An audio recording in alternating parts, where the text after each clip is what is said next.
सभी लोग आँखों को बंद कर लेंगे।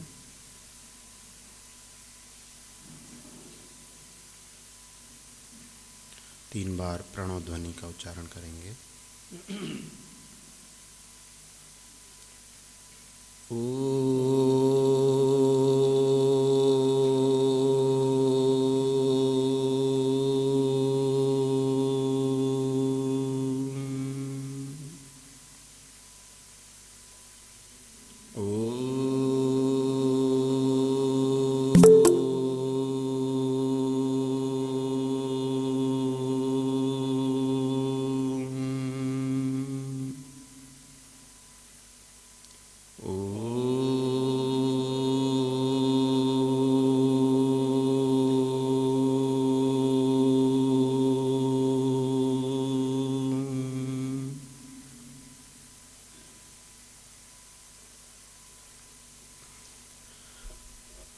सर्वप्रथम माननीय अध्यक्ष महोदय आचार्य भद्रकाम वर्णी जी से मैं इस सत्र को प्रारंभ करने की अनुमति चाहूँगा।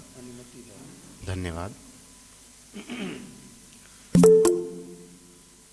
वार्षिक संगोष्ठी वैदिक आध्यात्मिक न्यास के स्नेह सम्मेलन नामक इस संगठन के चौथे सत्र में विषय के रूप में द्वितीय विषय को लेकर ये चौथा सत्र रखा गया है।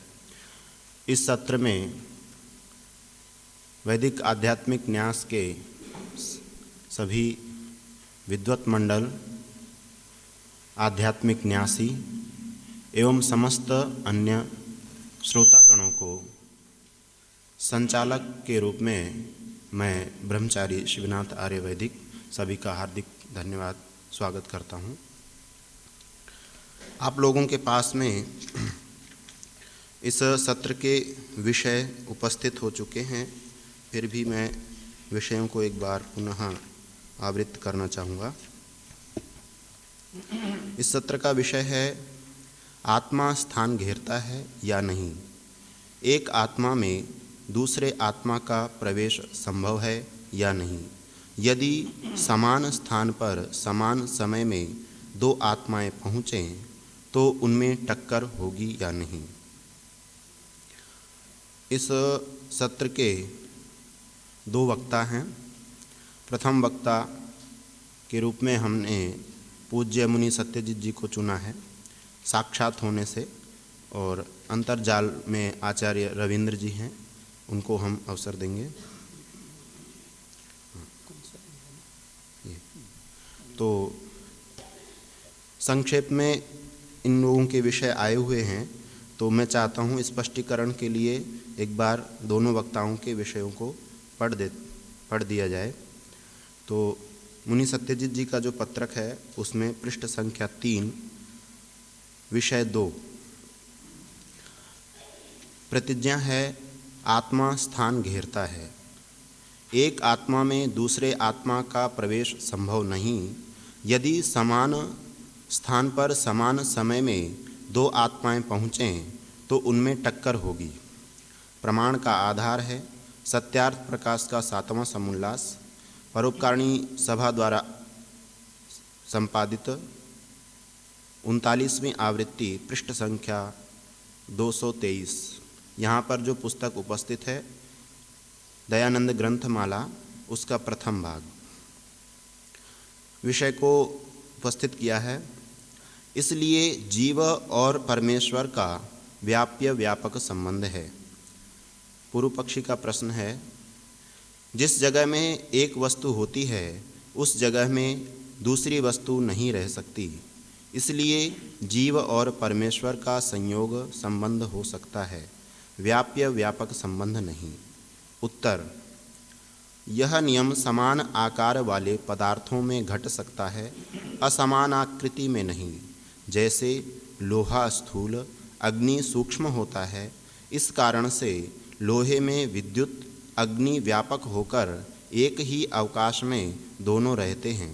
वैसे जीव परमेश्वर से स्थूल और परमेश्वर जीव से सूक्ष्म होने से परमेश्वर व्यापक और जीव व्याप्य है। चूँकि सभी आत्माएं समान हैं, अतः उनकी सूक्ष्मता भी समान होगी।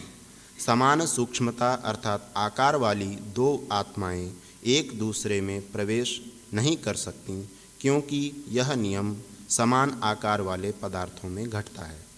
यह मुनि जी का विषय है। इस सत्र के जो दूसरे वक्ता हैं आदरणीय आचार्य रविंद्र जी, आपके पत्रक में पृष्ठ संख्या 1 प्रतिज्ञा है, जीवात्मा स्थान नहीं घेरता। एक जीवात्मा के अंदर दूसरे जीवात्मा का होना संभव नहीं है। जीवात्मा में स्थान का कोई व्यवहार नहीं है, अतः एक ही स्थान पर दो जीवात्माओं का कोई प्रसंग नहीं है। प्रमाण व व्याख्या। प्रवेश, निष्क्रमण, अवकाश देना आदि आकाश के गुण हैं। जीवात्मा 5 महाभूतों से परे है तथा अप्रतिसंक्रमा है, अर्थात इन 5 महाभूतों से उसका कोई किसी प्रकार का संक्रमण नहीं हो सकता, अर्थात इन महाभूतों के गुण और लक्षण आदि से वह सर्वथा अलग रहता है। इस कारण से स्थान, प्रवेश करना, बाहर रहना इत्यादि व्यवहार जीवात्मा में घटित नहीं हो सकता। संभवतः यहाँ घटित होना चाहिए था। जहाँ कहीं ऐसा शब्द प्रयोग दिखता है वह गौण प्रयोग समझना चाहिए, क्योंकि जीवात्मा का स्थान से कोई संबंध नहीं है, इसलिए वह स्थान घेरता ऐसा कोई प्रयोग नहीं होता। तथा एक ही स्थान पर दो जीवात्मा इस प्रकार का प्रयोग भी संभव नहीं है। हाँ, जीवात्मा में जीवात्मा का रहने का जो विषय है वह आधार आधेय संबंध का विषय है। जीवात्मा का आधार बने ऐसा कोई प्रमाण उपलब्ध नहीं है। जीवात्मा किसी भी वस्तु का आधार बने ऐसा कोई प्रमाण नहीं है। इस कारण से जीवात्मा का आधार नहीं बन सकता, अर्थात जीवात्मा में जीवात्मा नहीं रह सकता। आचार्य रविंद्र जी को हमारी आवाज़ पहुंच रही होगी। आचार्य रविंद्र जी। जी हाँ, पहुंच रही है जी। अब मैं प्रथम वक्ता के रूप में पूज्य मुनि जी को आमंत्रित करता हूँ, वे आएँ और अपना विषय उपस्थित करें। पूज्य मुनि जी।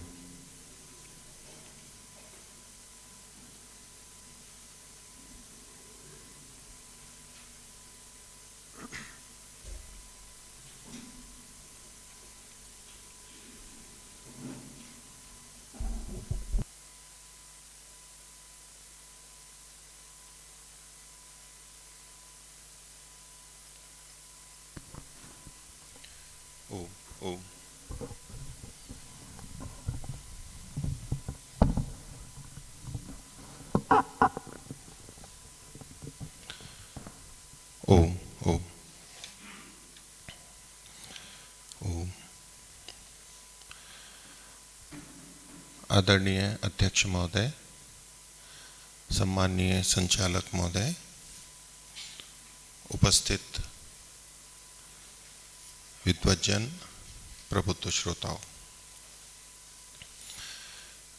प्रतिज्ञा और मेरा उस पर लेख आपके सामने भी आ गया है और यहाँ पर पढ़ करके भी बता दिया गया है, तो उसकी मैं आवृत्ति ना करते हुए सीधा अपने विषय के ऊपर आता हूँ। इस विषय में कि एक आत्मा स्थान घेरता है या नहीं घेरता है, कोई सीधा शब्द प्रमाण हमें प्राप्त नहीं होता जो इसी बात को जो का तू कहता हो। मेरी जानकारी में नहीं है जीवात्मा स्थान घेरता है अथवा जीवात्मा स्थान नहीं घेरता है। दोनों ही पक्षों की दृष्टि से ऐसा कोई सीधा वाक्य महर्षि दयानंद का अथवा तो किसी और प्राचीन ग्रंथ का मेरी जानकारी में नहीं आया है। और इसीलिए ये प्रश्न भी बना है, यदि सीधा शब्द प्रमाण होता तो निर्णय हो ही जाता, कुछ हमें चर्चा की आवश्यकता नहीं थी। लेकिन इसका सीधा प्रमाण न होते हुए भी एक कथन प्रचलन में रहा, चर्चाओं में, आध्यात्मिक सत्संगों में जब ईश्वर जी प्रकृति का वर्णन होता है, विवरण बताया जाता है, उस प्रसंग में तो वहाँ की आत्मा ऐसी है कि एक ही आत्मा में सारी आत्माएं आ सकती हैं। ये वो पक्ष है जहाँ आत्मा को अणु मानते हुए कथन किया जाता है, उन लोगों की ओर से ये कथन था। और उसके लिए एक उदाहरण दिया जाता था कि सुई की नोक पर, यानी उसका बिल्कुल छोटा, सबसे छोटा से छोटा जो है, एक समझाने के लिए सुई की नोक कही, जैसे कि बाल का अग्रभाग कह देते हैं, उस नोक पर समस्त जगत की समस्त आत्माएं एक ही स्थान पर आ सकती हैं। और उसके पीछे कुछ युक्तियां थी, तर्क थे, कारण थे कि इस कारण से आती है क्योंकि वो स्थान नहीं घेरती है। जो स्थान घेरते हैं वो एक स्थान पे दूसरा नहीं आ सकता, जैसे एक ईंट की जगह पे दूसरी ईंट उसके अंदर प्रवेश नहीं कर सकती, इत्यादि बहुत सारे उदाहरण हैं। लेकिन आत्मा की ये विचित्रता और आत्मा का वैशिष्ट्य बताते हुए, महिमा मंडित करते हुए और उससे संबंधित सूक्ष्म ज्ञान को लोगों को बताते हुए ये प्रस्तुत किया जाता था इस रूप में कि सुई की नोक पर सभी आत्माएं आ सकती हैं। उसका अभिप्राय ये होगा कि एक आत्मा है और उसी स्थान पर दूसरी भी, तीसरी भी, चौथी भी, 1 करोड़वीं भी और 1 अरब खरब जितनी भी हैं, वो सब की सब एक ही स्थान पर आ सकती हैं। और ये इसलिए संभव था क्योंकि वो ये मानते थे कि स्थान नहीं घेरती है आत्मा। यदि स्थान घेरती तो एक आत्मा के पास में यदि दूसरी आत्मा आएगी तो वो बगल में बैठेगी, अंदर नहीं घुस सकती है और पूरी की पूरी नहीं घुस सकती है। तीसरी चौथी आएगी, वो उनके और पास पास में बैठेगी। जैसे कि कंचियाँ हों या कंकर हों, एक दूसरे के पास आएंगे तो वो एक दूसरे में प्रवेश नहीं करते हैं, आसपास में इकट्ठे अवश्य हो सकते हैं, उस रूप में संघात भले ही बने लेकिन एक दूसरे में प्रवेश नहीं कर सकते। लेकिन आत्मा एक दूसरे में प्रवेश कर सकती है। तो ये जो विषय था, इस पे बहुत सारी चर्चाएं होती थी और इसी को लेकर के, इस पृष्ठभूमि को लेकर के ही ये विषय उठा। और स्वाध्याय करते हुए जो दूसरी बातें आईं, उससे ऐसा लगा कि एक आत्मा में दूसरी आत्मा प्रवेश नहीं कर सकती है या नहीं कर सकता है।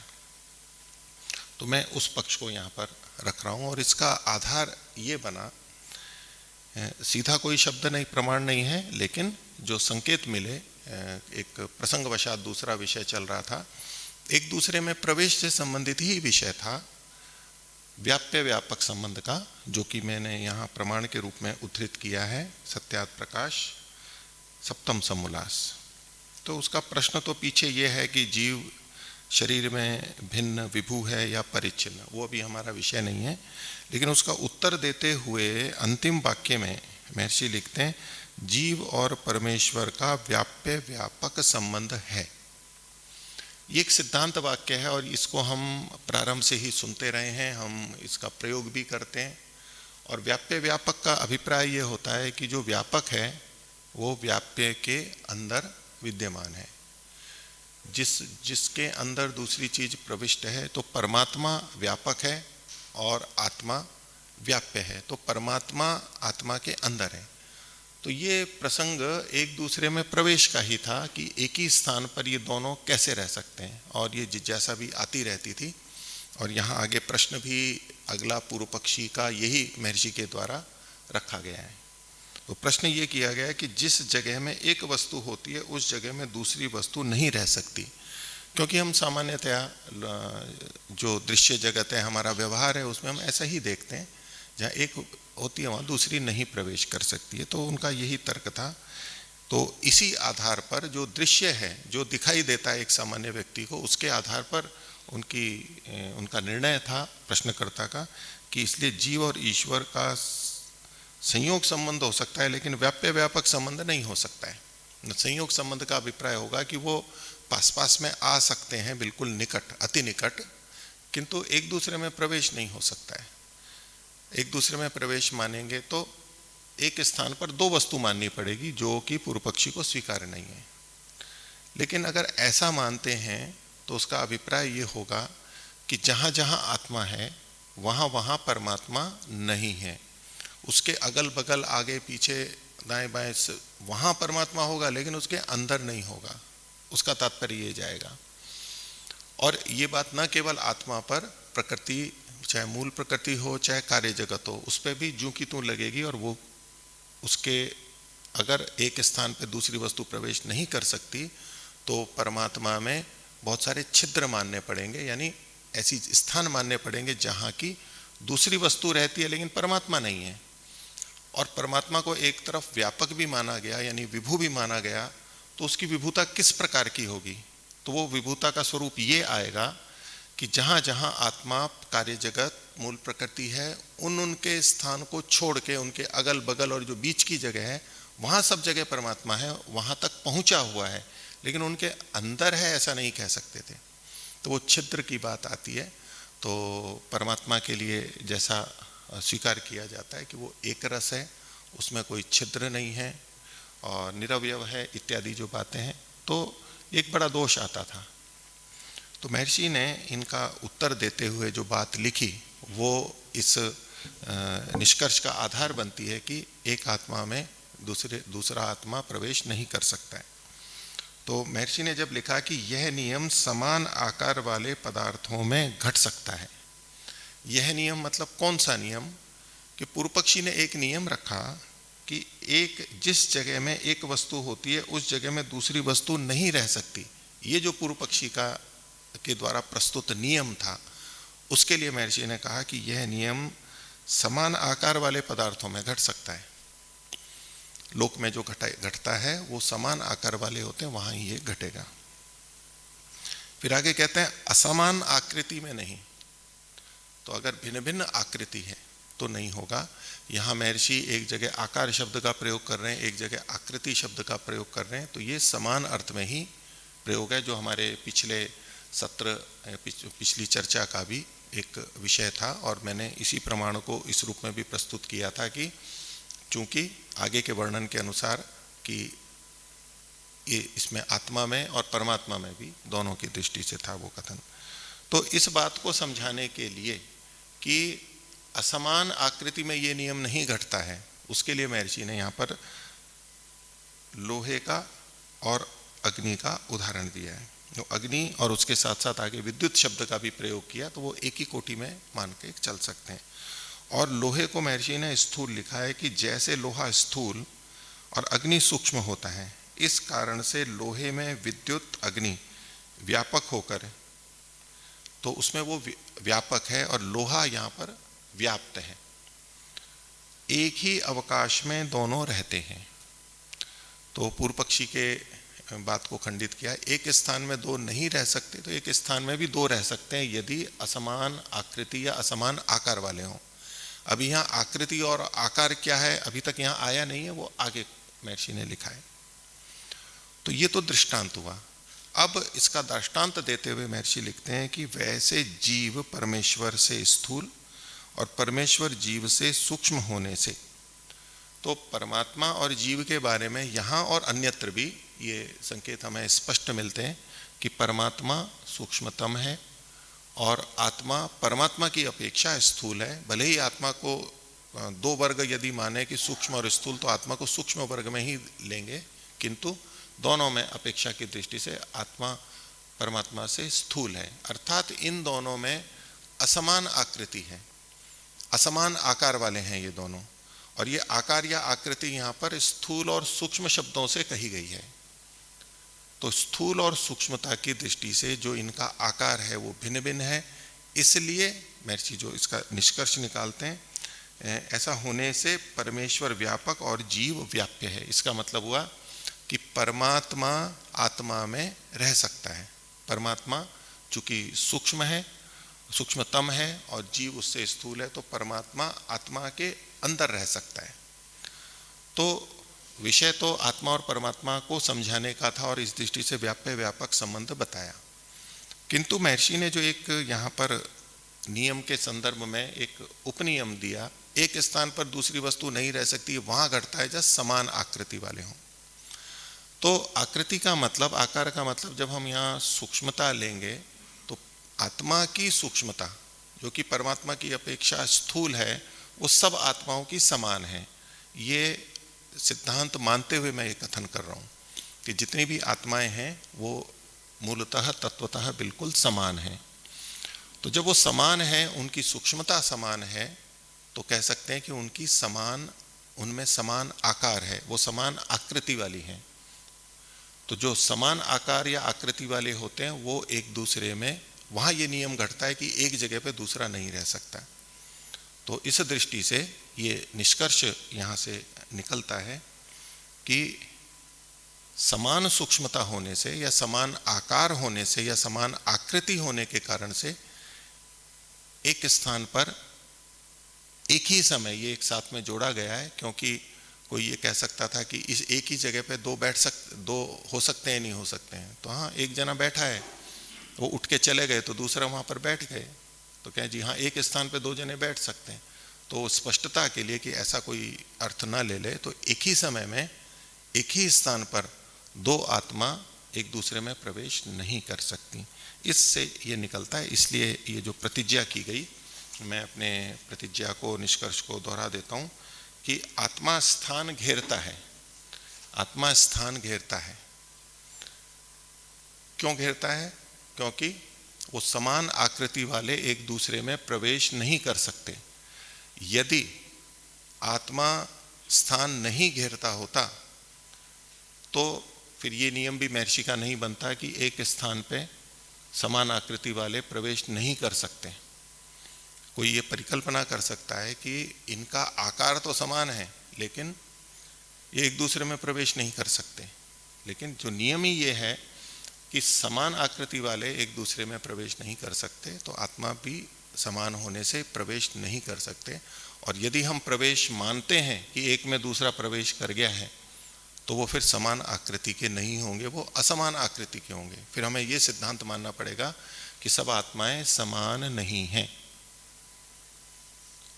तो जब अन्य सब गुणों में भी समान है, तो इस सूक्ष्मता की दृष्टि से भी अथवा परमात्मा की अपेक्षा स्थूलता की दृष्टि से दोनों बिल्कुल समान हैं। तो इसलिए निष्कर्ष ये निकाला कि आत्मा स्थान घेरता है, और जब चूंकि वो स्थान घेरता है तो एक आत्मा में दूसरे आत्मा का प्रवेश संभव ही नहीं है, क्योंकि समान आकृति है दोनों की। अब जब ये स्थान घेरने की बात आती है तो प्राय करके हम जड़ वस्तुओं को लेते हैं। जड़ वस्तुएं भी स्थान घेरती हैं, वो एक उनका अपना विषय है। लेकिन जैसे ही हम स्थान घेरने की बात करते हैं या ये शब्द आता है, तो मन में आ जाता है कि जैसे प्रकृति करती है। तो प्रकृति के समान ही हम समझने लगते हैं, बिल्कुल जूं का तूं। लेकिन ये जो स्थान घेरना या ना घेरना, ये सापेक्ष कथन है।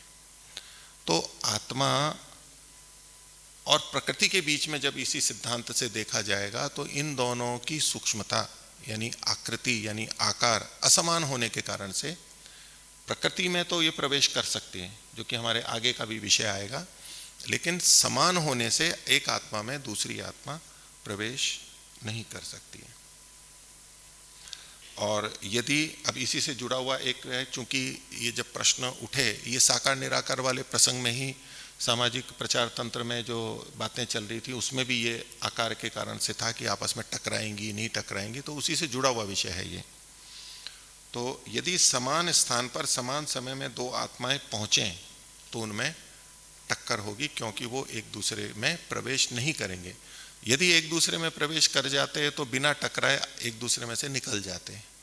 लेकिन चूंकि समान आकृति है, एक दूसरे में प्रवेश नहीं करेंगे, तो इसलिए उनमें टक्कर होगी। ये इससे निष्कर्ष निकलता है। तो मैंने अपना विषय प्रस्तुत कर दिया है। ओम शांति।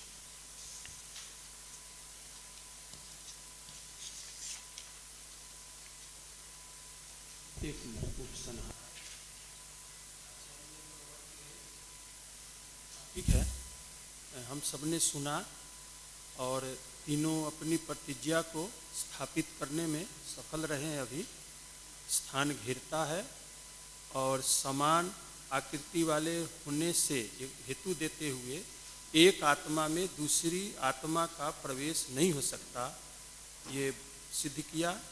और एक दूसरे में प्रवेश न होने से टक्कर होगी। ये बातें संक्षेप से में कहने का अभिप्राय हेतु पूर्वक बताए। साधुवाद। अब अगले ठीक है जी, पास कर दीजिए। ओम।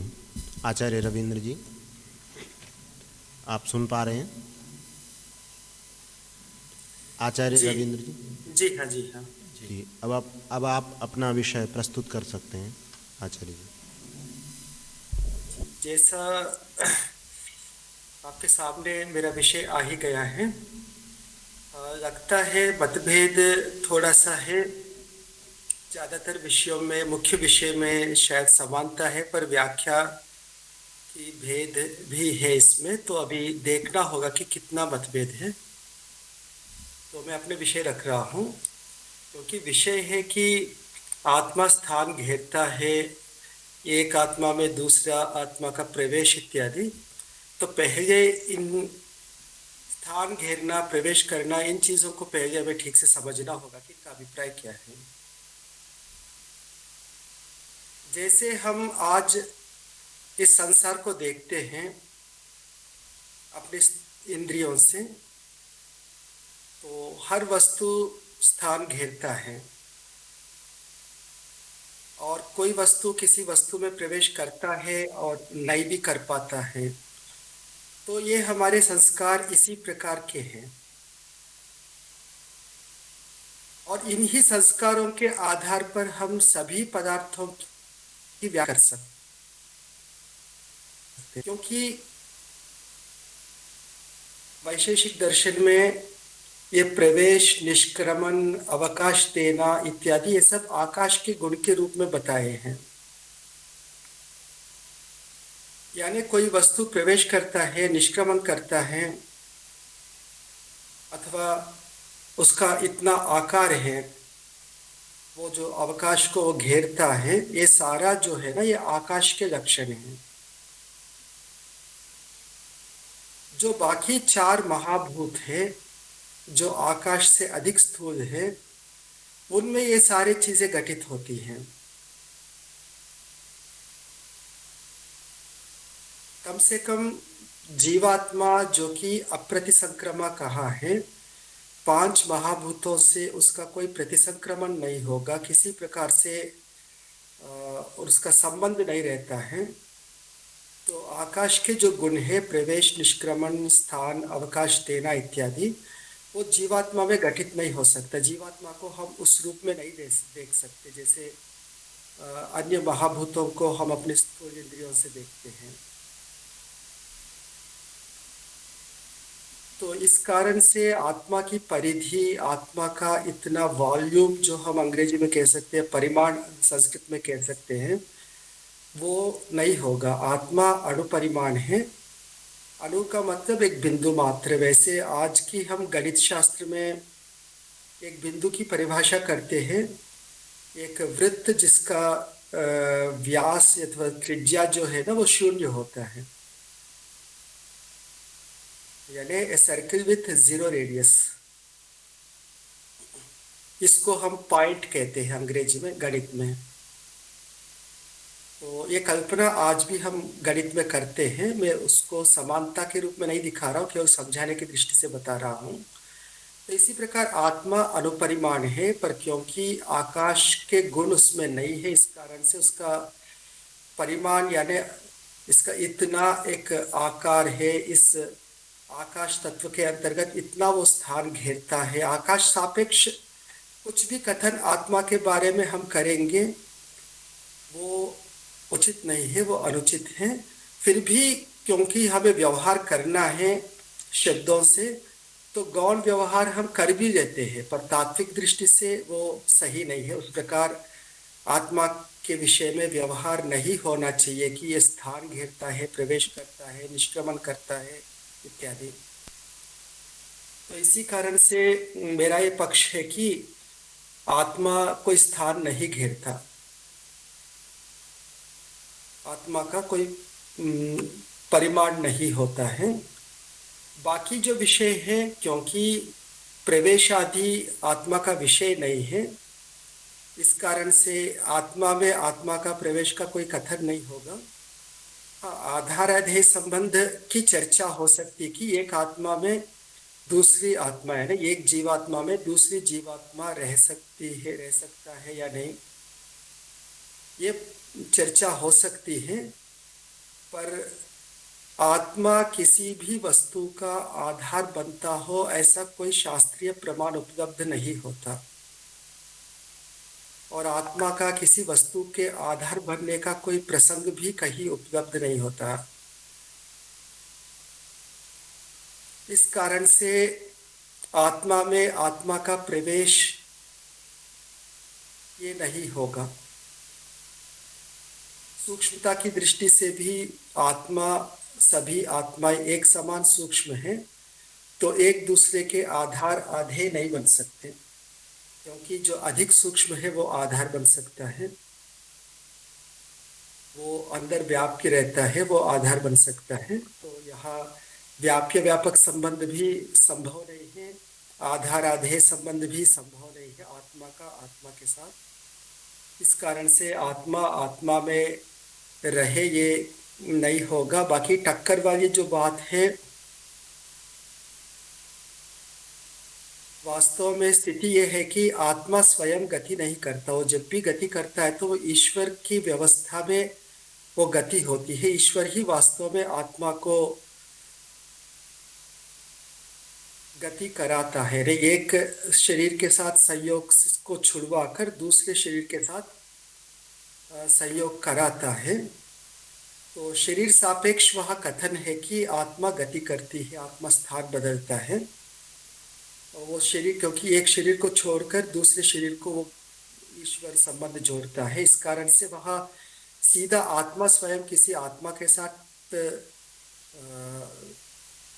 स्वयं अपनी इच्छा से टक्कर करे ऐसी कोई प्रसंग उत्पन्न नहीं होगा। बाकी जैसे आचार्य मुनि सत्यजीत जी ने कहा था कि आजकल जो एक वो परंपरा है कि एक ही सुई के नोक में इतने सारे आत्माएं आती हैं, और एक आत्मा ने एक ही बिंदु पर सारे आत्माएं आ जाती है, इस प्रकार का, तो वो संभव नहीं है, क्योंकि आत्मा आत्मा का आधार नहीं बन सकता।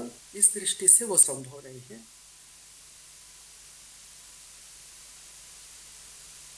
बाकी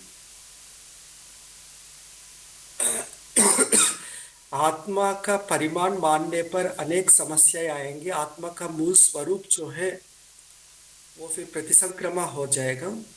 इस कारण से आत्मा के विषय में तात्विक दृष्टि से जब चर्चा हो तो महाभूतों से हटकर, उनके लक्षणों से हटकर उसकी चर्चा हमें करनी चाहिए, तभी आत्मा को हम ठीक से समझ पाएंगे। तो ये मुझे कहना था। मेरे ख्याल से और कुछ प्रश्न आएंगे तो मैं और स्पष्टीकरण कर सकता हूँ।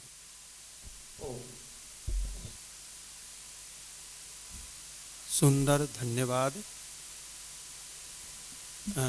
रविंद्र जी का कहने का अभिप्राय जो सार रूप में था, आत्मा परिमाण रहित होने से स्थान नहीं घेरता, उन्होंने इस प्रकार से कहा। और जो दूसरा था ना, ये एक आत्मा में दूसरे आत्मा का प्रवेश, तो इसमें दोनों का एक ही मत है। ये भी कह रहे हैं कि संभव नहीं है प्रवेश, और मुनिवर भी कह रहे हैं कि प्रवेश संभव नहीं है। तो बीच वाला जो विषय था ना, प्रश्न, उसमें दोनों का एक मत है।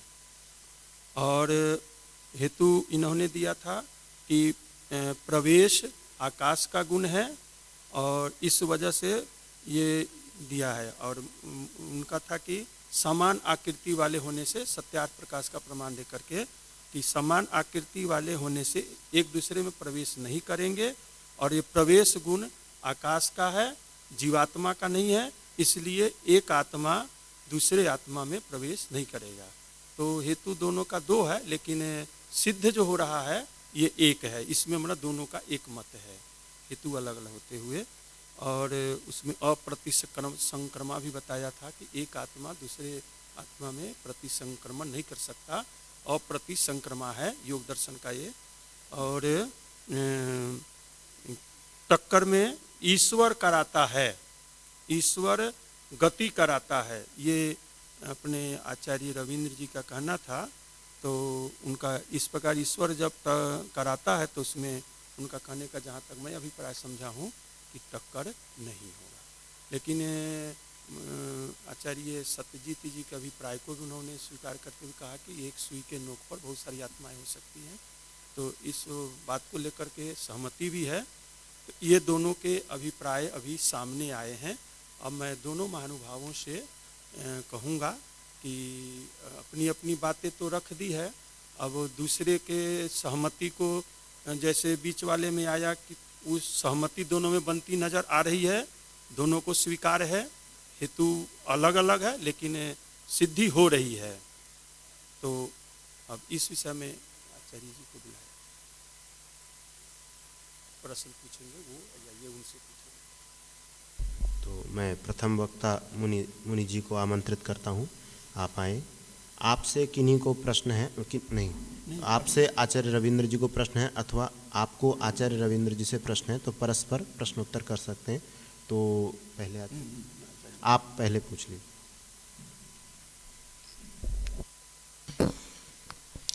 ओ धन्यवाद। तो आचार्य रविंद्र जी से मैं उनके वक्तव्य पर कुछ पूछूं उससे पहले कुछ बातों का स्पष्टीकरण करना चाहता हूं। एक तो आपने प्रारंभ में भूमिका दी कि चूंकि हम संसार में देखते हैं कि कोई भी वस्तु होती है जो स्थान घेरती है, और आधुनिक विज्ञान में या शैली से पढ़ाया जाता है कि द्रव्य या वस्तु किसे कहते हैं जो स्थान घेरती है, जिसमें भार होता है इत्यादि इत्यादि। तो इस कारण से प्राय हमारे मन में ये आ जाता है कि फिर आत्मा भी स्थान घेरता होगा। और शिविर में भी नए शिविरार्थी इस तरह से प्रश्न करते रहते हैं, क्योंकि हर वस्तु स्थान घेरती है और इसीलिए लोग नए नए भी प्रश्न कर देते हैं। फिर परमात्मा भी स्थान घेरता होगा तो फिर परमात्मा है तो वहाँ दूसरे कैसे रह सकते हैं, ये एक शैली से प्रश्न प्राय आता रहता है। लेकिन मैं इस प्रक्रिया से इस समाधान पर या तो इस मंतव्य पर नहीं पहुँचाऊँ, क्योंकि प्रारंभ में जब भी हमने दर्शन पढ़े और यही सुना पढ़ा तो यही बोलते थे कि ये जो द्रव्य की ये वस्तु की परिभाषा है ये आधुनिक लोगों की परिभाषा जड़ वस्तुओं की है, क्योंकि वो उसी तक ही केंद्रित हैं। लेकिन आत्मा और परमात्मा जो वस्तु है, द्रव्य है, उसकी परिभाषा आधुनिक लोग, चूँकि उनका वो विचार का विषय ही नहीं है, इसलिए उनकी परिभाषा में ये बातें आई नहीं है, तो उन्होंने जड़ के आधार पर वस्तु की परिभाषा कर दी। अब उस परिभाषा को हम आत्मा परमात्मा पर नहीं घटा सकते। दर्शनों की द्रव्य की परिभाषा कि जिसमें गुण रहते हों और जो गुणवान या क्रियावान हो और जो समवायी कारण हो सकता हो, जो हमारे को सूत्र मिलते हैं उसके आधार पर, तो यही मैं भी मानता ही रहता था। तो मैं उस शैली से यहाँ तक नहीं पहुँचा हूँ। जो प्रमाण मैंने प्रस्तुत किया, ये जब ऋषि का वचन मिला तो इस बिंदु पर आगे मैंने बात रखी।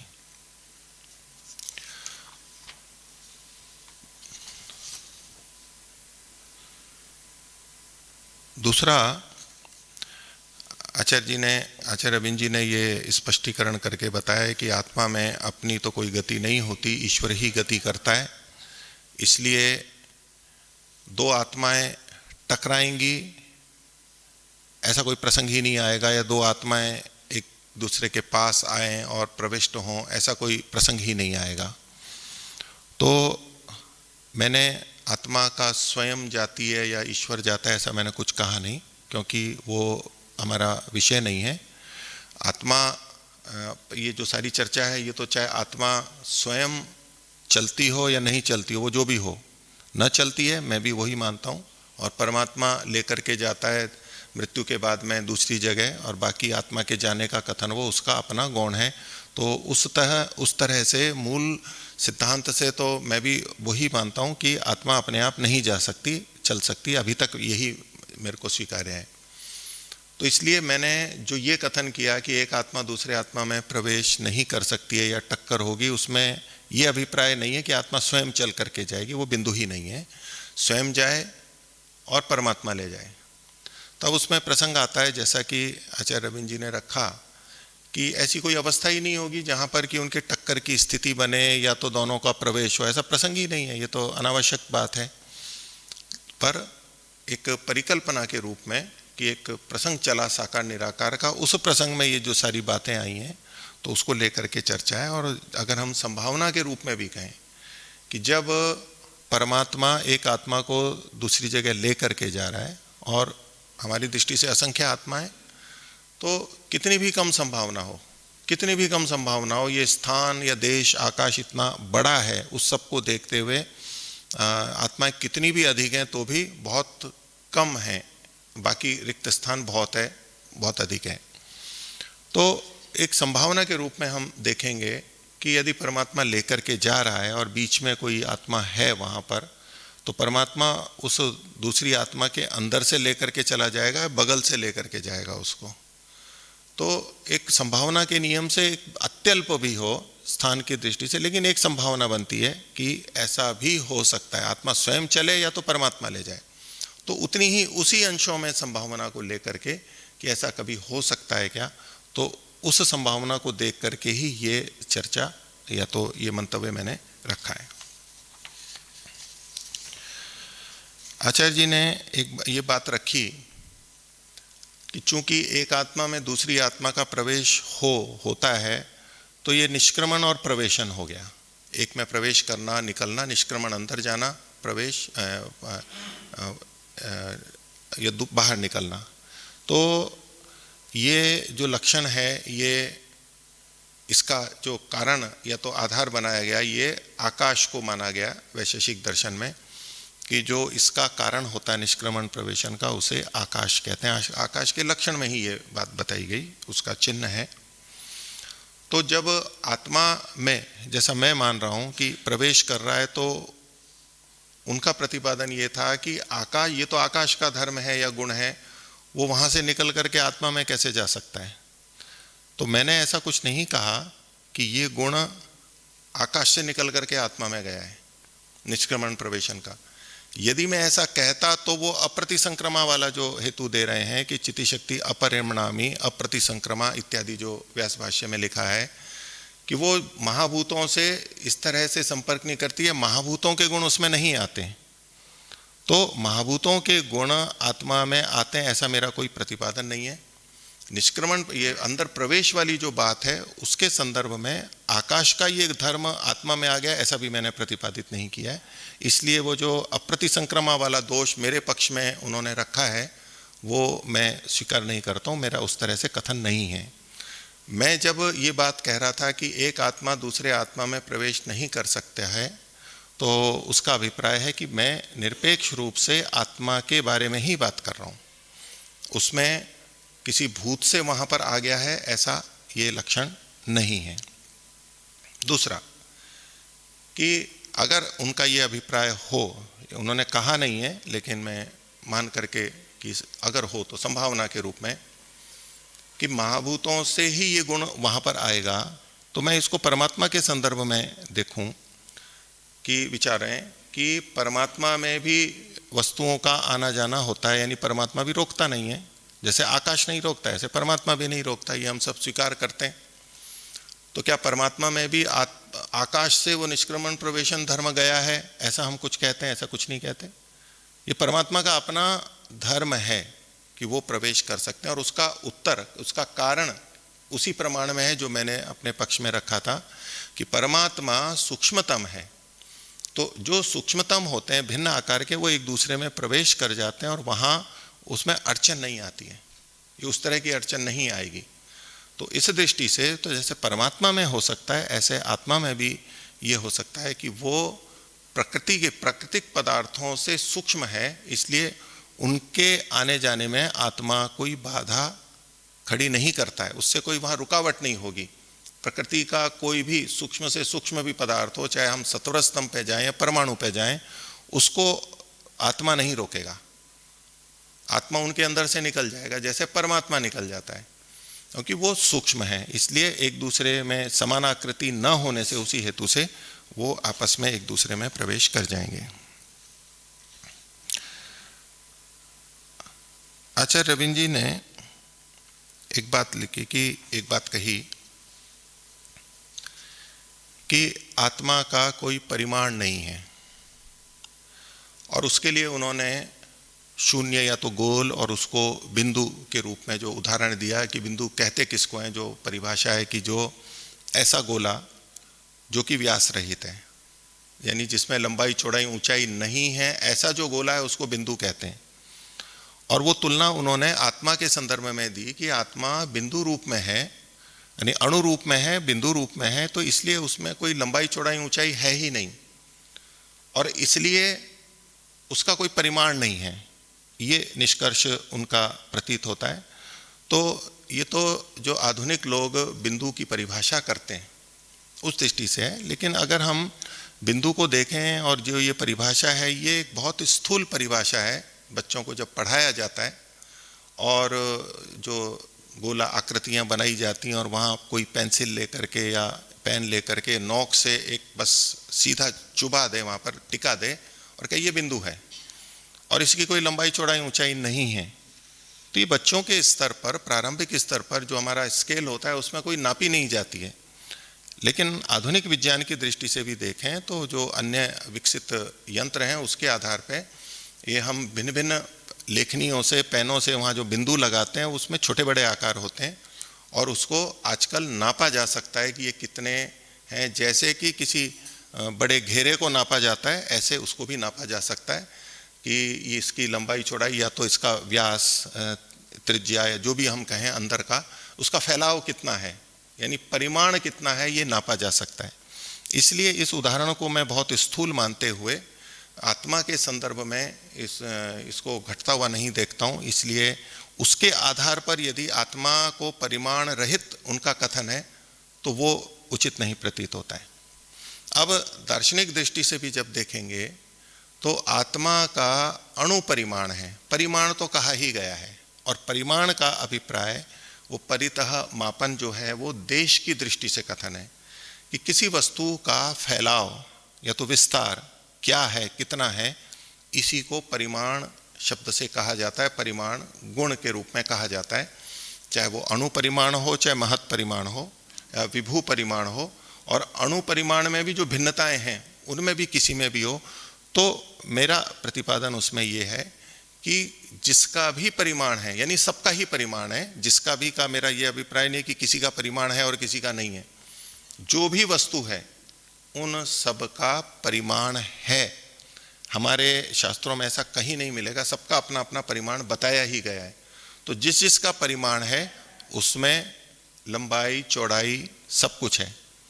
तो ईश्वर का विभू परिमाण है तो उसका अभिप्राय ये है कि हम उसके अंत को कुछ नहीं कह सकते, वो तो अनंत है। लेकिन हम ये कहें कि परमात्मा 1 मीटर लंबा भी नहीं है, यानी उसमें परिमाण नहीं है, तो 1 मीटर लंबा नहीं भी नहीं है, 1 फीट लंबा भी नहीं है, चौड़ा भी नहीं है, ऐसा नहीं कह सकते। हम कहेंगे नहीं उससे भी बड़ा है। तो जब हम ये कहेंगे कि वो 1 किलोमीटर 2 किलोमीटर इतने करोड़ों अरबों खरबों किलोमीटर से भी बड़ा है, इसका मतलब है परिमाण तो है उसके अंदर, उसका फैलाव है अपना। तो आत्मा भी चूंकि परिमाण है, आत्मा का परिमाण है, अणु परिमाण है, इसलिए उसका फैलाव है और इसीलिए उसका स्थान भी घेरना बनता है। आचार्य जी ने ये भी कहा था कि आत्मा के साथ में स्थान का कोई व्यवहार ही नहीं बन सकता है। तो मेरा प्रतिपादन ये है कि चूंकि वो परिमाण वाला है, उसका अपना घेरा है, स्थान है, तो जहाँ भी वो है, जितना भी है छोटा, लेकिन स्थान का व्यवहार तो होगा। स्थान के व्यवहार की दृष्टि से 2 दृष्टियां होती हैं। हो सकता है आचार्य जी की दूसरी दृष्टि हो। अभी मैंने पहली दृष्टि से ये बात रखी कि कहीं कोई वस्तु है तो उसका अपना जो घेराव है तो कोई ना कोई स्थान तो उसने लिया हुआ है। दूसरा एक होता है कि अंदर से कोई हम स्थान नहीं कर सकते, कि जैसे सावयव पदार्थों के अंदर हम ये देश की दृष्टि से व्यवहार करते हैं, ये इसका ऊपर का अंश है, ये इसके दायां अवयव है, ये बायां अवयव है, ऐसे जो हम सावयव पदार्थों में अवयवों को देख के स्थान भेद कर देते हैं, तो ऐसा आत्मा में जो कि निरवयव है उसमें ये व्यवहार नहीं हो सकता है। निसंदेह इसमें कोई व्यवहार नहीं हो सकता। न्याय दर्शन में भी एक प्रसंग आता है और वहाँ गौण रूप से कि लेकिन उसका दायां बायां भाग तो हो सकता है। भले ही आत्मा निरवयव है, उसका ऊपर नीचे दायां बायां बीच का भाग, ये कथन हो सकता है। जैसे कि हम ईश्वर के लिए भी प्रयोग करते हैं, ईश्वर भी निरवयव है, लेकिन उसमें दिशा का हम व्यवहार करते हैं, जो मनसा परिक्रमा प्राची आदि जो हम व्यवहार करते हैं, सामने वाला बगल वाला, तो निरवयव में भी इस तरह का आंतरिक दृष्टि से भी देश का व्यवहार हो सकता है। तो आत्मा में बाह्य दृष्टि से और आभ्यंतर दृष्टि से दोनों ही तरह से देश का व्यवहार हो सकता है। इसलिए, या देश का मतलब स्थान का, तो इसलिए जो आचार्य जी ने ये कहा कि आत्मा में तो देश या स्थान का व्यवहार नहीं हो सकता, मैं उससे सहमत नहीं हूँ, वो शास्त्रीय दृष्टि से उचित प्रतीत नहीं होता है।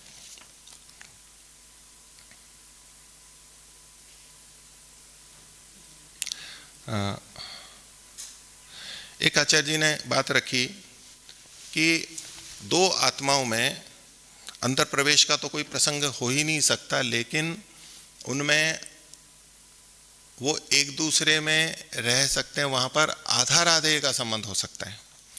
मैं उनके वचन को ही उद्धृत करता हूँ। उन्होंने मध्य से थोड़ा नीचे लिखा है, हाँ, जीवात्मा में जीवात्मा का रहने का जो विषय है, जीवात्मा में जीवात्मा के रहने का जो विषय है, वह आधार आधेय संबंध का विषय है। तो ये जो जीवात्मा में जीवात्मा के रहने का है, मैं ऐसा आपका अभिप्राय अंदर वाला, मैं का मतलब वो अंदर न हो के शायद आप ऊपर या पर कहना चाह रहे हो।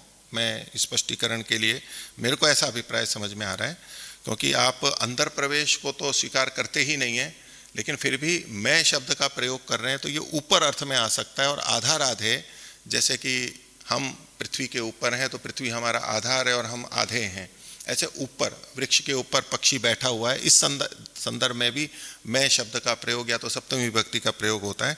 आप संभवतः उस अर्थ में कह रहे होंगे। तो जीवात्मा में जीवात्मा का रहने का जो विषय है, वह आधार आधेय संबंध का विषय है, वह अंदर प्रवेश वाला नहीं है। जीवात्मा जीवात्मा का आधार बने, ऐसा कोई प्रमाण उपलब्ध नहीं।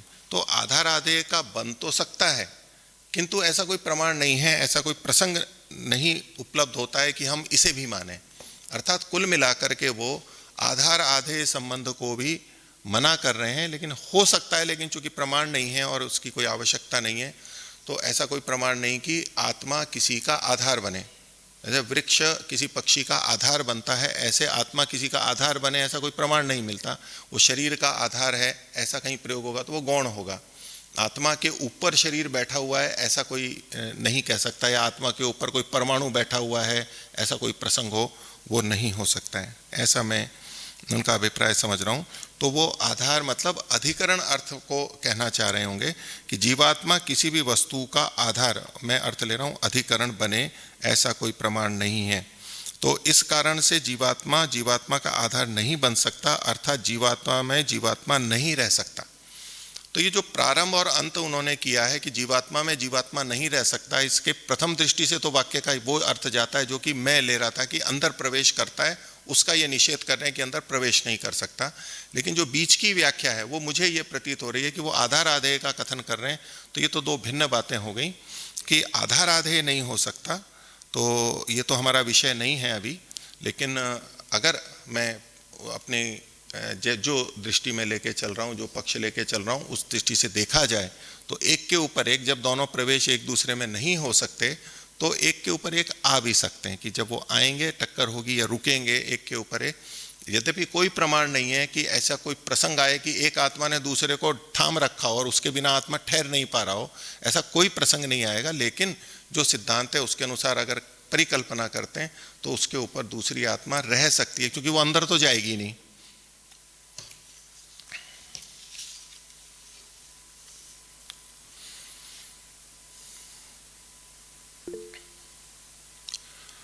और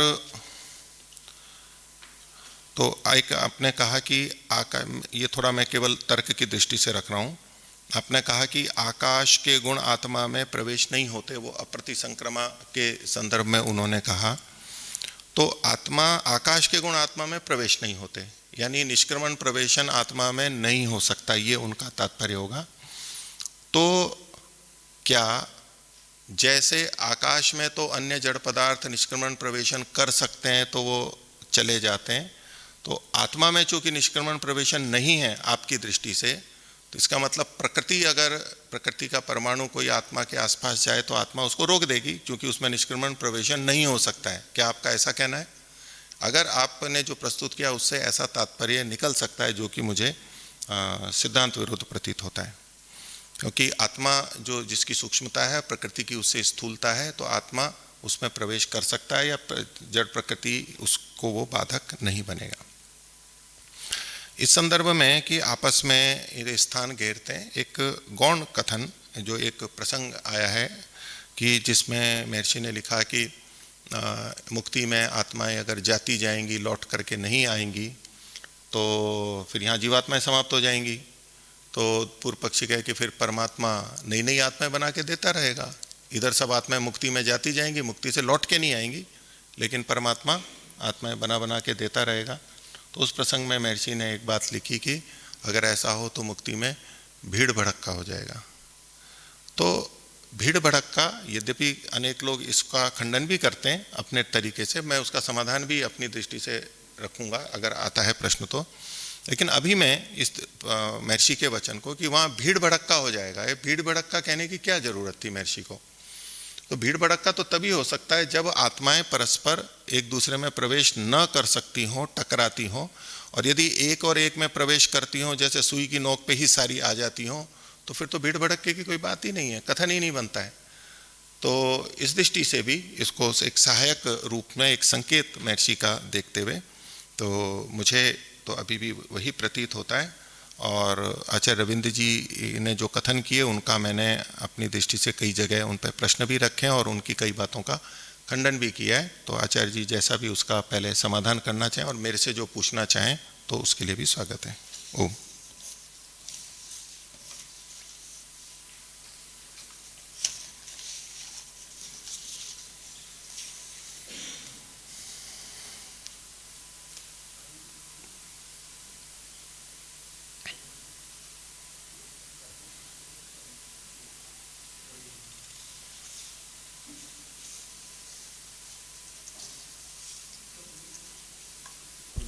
ओम।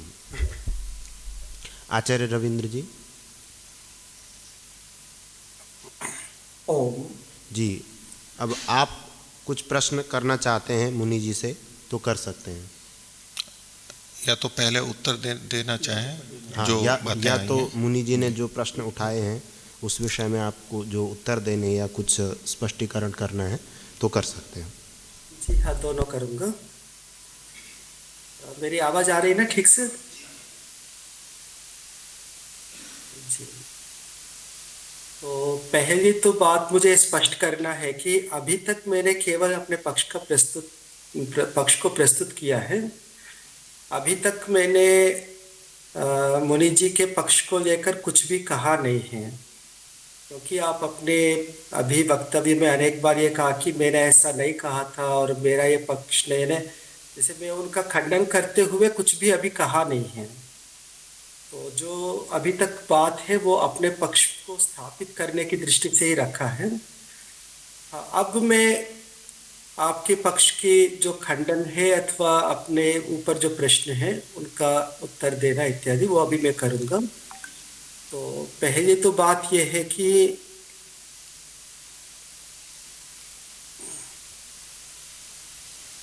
एक ईश्वर के बारे में, जैसे आकाश स्थान देता है, ऐसे ईश्वर के विषय में भी ईश्वर जो है वस्तुओं को अवकाश देता इत्यादि, तो ईश्वर में भी नहीं होना चाहिए, ईश्वर भी अप्रतिसंक्रमा है। तो उसका मुझे ये कहना है कि ईश्वर के विषय में ईश्वर सभी वस्तुओं को अवकाश देता है, इसमें शब्द प्रमाण है। ये यजुर्वेद के 31वें अध्याय का जो 13वां मंत्र है, नाभ्यासीद अंतरिक्षम, इस मंत्र की व्याख्या में स्वामी जी लिखते हैं, नाभ्या शब्द का अर्थ अवकाशमयान मध्यमवर्ती सामर्थ्यात्, अवकाश रूप मध्यम सामर्थ्य से हिंदी में। तो अवकाश रूप सामर्थ्य ईश्वर का है, ये स्वामी दयानंद मानते हैं, इस कारण से ईश्वर में ये अवकाश देना इत्यादि व्यवहार होता है। तो आकाश से ईश्वर वो नहीं देता, बल्कि आकाश में वो जो सामर्थ्य है वो ईश्वर से यानी प्राप्त होता है। इसलिए इसको लेकर जीवात्मा में घटित नहीं कर सकते। जीवात्मा में उस प्रकार का कोई प्रमाण नहीं है, ईश्वर में है, इस कारण से ईश्वर में वो संगत है। बाकी मैंने जो बिंदु के विषय में कहा था वो केवल एक समझाने की दृष्टि से कहा था, और बिंदु एक पारिभाषिक शब्द है गणित शास्त्र में। ये किसी सुई अथवा पेंसिल अथवा पेन की नोक की बात नहीं चल रही थी। बिंदु एक गणित शास्त्र में पारिभाषिक शब्द है, जिसकी परिभाषा ये है कि एक वृत्त है जिसकी त्रिज्या 0 है, ये उसकी परिभाषा है। और वो प्रैक्टिकल नहीं है, वो केवल सैद्धांतिक विषय है। प्रैक्टिकली ऐसा कुछ हम बना नहीं सकते। हम कुछ भी बनाएंगे बिंदु तो उसमें कुछ ना कुछ रेडियस रहेगा। एक केवल सैद्धांतिक कल्पना मात्र है, और वो केवल समझाने की दृष्टि से मैंने कहा, उसको लेकर कुछ सिद्ध करना नहीं चाह रहा था। मेरा तो आधार वही है कि ये आत्मा अप्रतिसंक्रमा है, तो आकाश के लक्षण आत्मा में नहीं आते, इस कारण से उसमें प्रवेश निष्क्रमण और अवकाश देना इत्यादि वो नहीं होते, ये मेरा कथन है। इसको लेकर, इसको केवल एक समझाने के लिए मैंने एक उदाहरण के रूप में दिखाया था।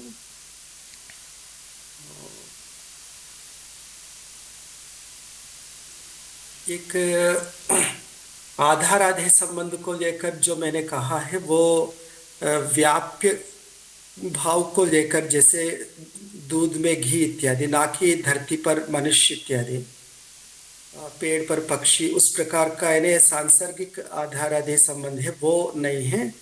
मेरा यहाँ आधाराधेय का निषेध करने की जो दृष्टि है वो व्याप्य व्यापक जो आधाराधेय संबंध है उसको निषेध मुझे करना था।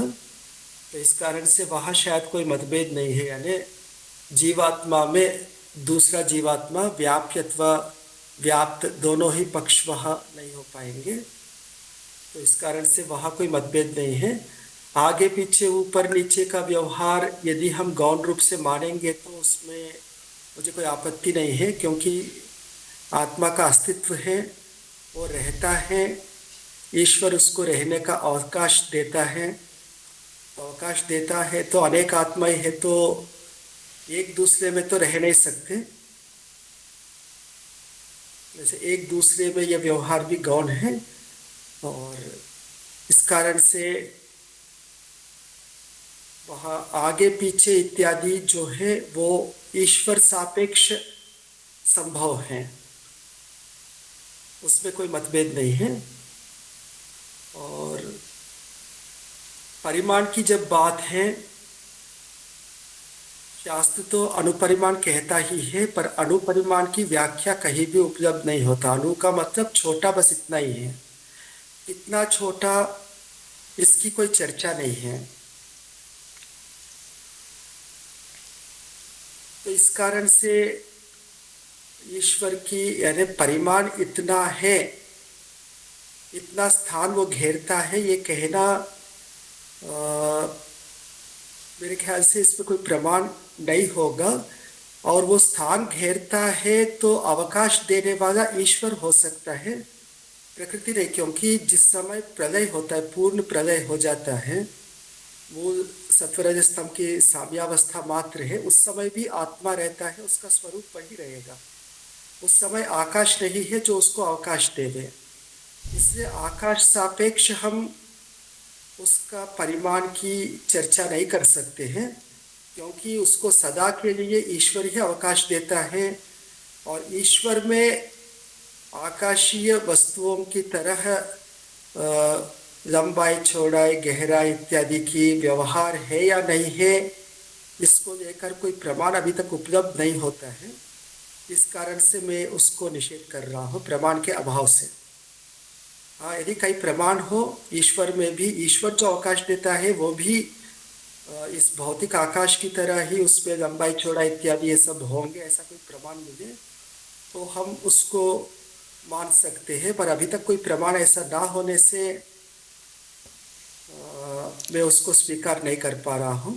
मैं बल्कि आचार्य जी से प्रमाण मांगना चाहूँगा कि ये जो परिमाण, क्या आप लंबाई चौड़ाई गहराई इस रूप में परिमाण को आप मानते हैं आत्मा में? यदि ऐसा है तो उसका प्रमाण और कितना परिमाण होगा, फिर वो भी प्रश्न आएगा। क्योंकि हम एक बार स्वीकार करेंगे, वो प्रश्न आएगा कि कितने लीटर होगा, कितने क्यूबिक सेंटीमीटर्स या जो भी कुछ हो, वो भी प्रश्न आएगा। तो फिर वो भी हमें बताना पड़ेगा इत्यादि, ये सारे फिर आगे प्रश्न होंगे। तो इस कारण से मुझे लगता है कि जिस प्रकार हम आकाश और आकाश के जो अवकाश देने का जो स्वरूप उसको देखते हैं, उसी प्रकार जीव को देखना जो हम शुरू करते हैं वो ऐसा नहीं होना चाहिए। क्योंकि जीव को अवकाश देने वाला ईश्वर है और उसका अवकाश देने का जो व्यवहार है या उसका जो स्वरूप है वो बिल्कुल इससे अलग होना चाहिए। ऐसा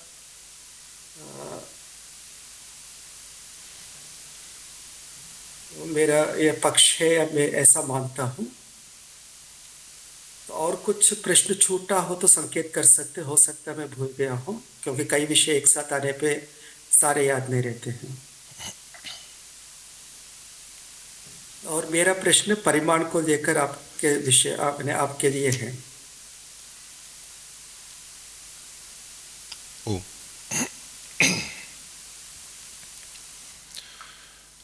तो आत्मा का परिमाण जो आचार्य जी ने पूछा है, और इसमें कोई प्रमाण हो, शास्त्रीय प्रमाण, शब्द प्रमाण की आत्मा की लंबाई चौड़ाई ऊंचाई कितनी है और ऐसे ही ईश्वर की कितनी है, तो इसमें तो कोई प्रमाण मेरी जानकारी में है नहीं। लेकिन किसी विषय के निर्णय के लिए सीधा सीधा शब्द प्रमाण हो तभी हम मानते हैं, ऐसा नहीं। बहुत सी जगह हम तात्पर्य लेते हैं, वहाँ पर उस तरह के जो संकेत हैं उसको हम लेते हैं। तो चूंकि परिमाण गुण आत्मा और परमात्मा दोनों में कहा गया है और परिमाण का अभिप्राय हम वस्तु का फैलाव, उसका विस्तार यही लेते हैं, इसके अतिरिक्त और कोई अर्थ नहीं लेते हैं। इस अर्थ के लेने का कहीं खंडन भी नहीं हमें प्रतीत होता या विपरीत भाव प्रतीत नहीं होता। तो जिसका फैलाव है उसमें लंबाई चौड़ाई जैसी उसकी है, जैसा उसका अपना जितना जहाँ फैलाव है उतनी अवश्य होगी। लेकिन जो ये अगला प्रश्न आएगा कि वो कितनी है ये बताना पड़ेगा, तो ये तो नहीं बता सकते, कोई भी नहीं बता सकता है। लेकिन इसका ये अर्थ नहीं निकाल सकते कि इसमें लंबाई चौड़ाई कितनी है। उदाहरण के लिए कि भाई आत्माएं हैं, अलग अलग आत्माएं हैं, तो बोली अलग अलग हैं तो आपको संख्या बतानी पड़ेगी, और अगर आप संख्या नहीं बता सकते तो हम ये मानेंगे ही नहीं कि ये अलग अलग हैं। तो ये तो हमारी असमर्थता है, हम नहीं बता सकते, और न ही हमारे ऋषियों ने कहीं ऐसा बता रखा है, देखने में आया। तो ये कोई दोष नहीं है या इस बात का आधार नहीं बनता है कि हमें लंबाई चौड़ाई पता नहीं है कितनी है ठीक, तो इसलिए उनमें लंबाई चौड़ाई नहीं है। तो लंबाई चौड़ाई ऊंचाई आदि का तो हमें ज्ञान इसी से हो जाता है कि वो परिमाण वाला है और उसका घेरा है। अर्थात इसको हम यूँ समझ सकते हैं कि इधर दाईं तरफ ये इस जगह तक आत्मा है, इसके आगे नहीं है, ऐसे ही ऊपर नीचे जो है इससे इधर नहीं है और यहाँ पर है आत्मा। उसके अस्तित्व का, होने का, उसकी सत्ता का जो हमें ज्ञान होता है, हम एक परिकल्पना करते हैं कि कोई भी होगी तो इधर है और इधर नहीं है। जो भी एकदेशी है उसके लिए हमें इसी तरह का व्यवहार होता है और आत्मा के लिए भी होगा। तो उस दृष्टि से आत्मा में हम लंबाई चौड़ाई जितनी भी है वो स्वीकार कर सकते हैं। ये प्रमाण अपने आप में बड़ा पुष्ट है, क्योंकि इससे रहित हम किसी भी चीज़ को नहीं देखते हैं और नहीं ऐसा कोई हमें प्रमाण मिलता है कि लंबाई चौड़ाई नहीं है। अगर शब्द प्रमाण वो पूछते हैं कि कहाँ लिखा है कि कितनी लंबाई चौड़ाई है, या तो लंबाई चौड़ाई का कहीं निषेध किया गया हो, उसका भी कोई प्रमाण हमारे देखने में नहीं आता है। तो ये जो संकेत हैं परिमाण गुण के कारण से, उससे हम ये निकाल सकते हैं। और परमात्मा में चूँकि लंबाई चौड़ाई जब भी हम कहते हैं कि अगर मैं यूँ कह दूँ कि परमात्मा की भी लंबाई चौड़ाई है, तो सीधा व्यक्ति पूछता है अपने लोक व्यवहार के आधार पर कि तो कितनी है। तो लंबाई चौड़ाई परमात्मा की है, वो मैंने अपने पिछले उदाहरण में भी कहा कि मैं आपसे पूछूं कि परमात्मा का फैलाव 1 किलोमीटर से कम है या अधिक है, तो आप निश्चित रूप से यही कहेंगे कि अधिक है, पृथ्वी से अधिक है। हाँ, अधिक है, तो इतना तो है ही, वो कितना है वो कुछ नहीं है, अनंत है। तो भले ही हम उसको ना बता पाएं, पर है, इतना हम निश्चय से कह सकते हैं। और उसमें ये सारा संसार विद्यमान है, ये हमारे को प्रमाण मिल रहे हैं। और संसार का अपना लंबाई चौड़ाई है, तो उससे भी ये सिद्ध होता है कि परमात्मा की लंबाई चौड़ाई है, पर वो निश्चित है ऐसा नहीं कह रहे हैं। और एक इन्होंने अभी उत्तर देते हुए कहा कि आत्मा में देश का व्यवहार या तो ऊपर नीचे है, वो ईश्वर सापेक्ष हो सकता है, यानी अपने आप में नहीं हो सकता है। तो ईश्वर सापेक्ष यानी ईश्वर को ध्यान में रखते हुए कि ये ईश्वर के ऊपर है, ईश्वर के नीचे है, ईश्वर के दाएं बाएं हैं।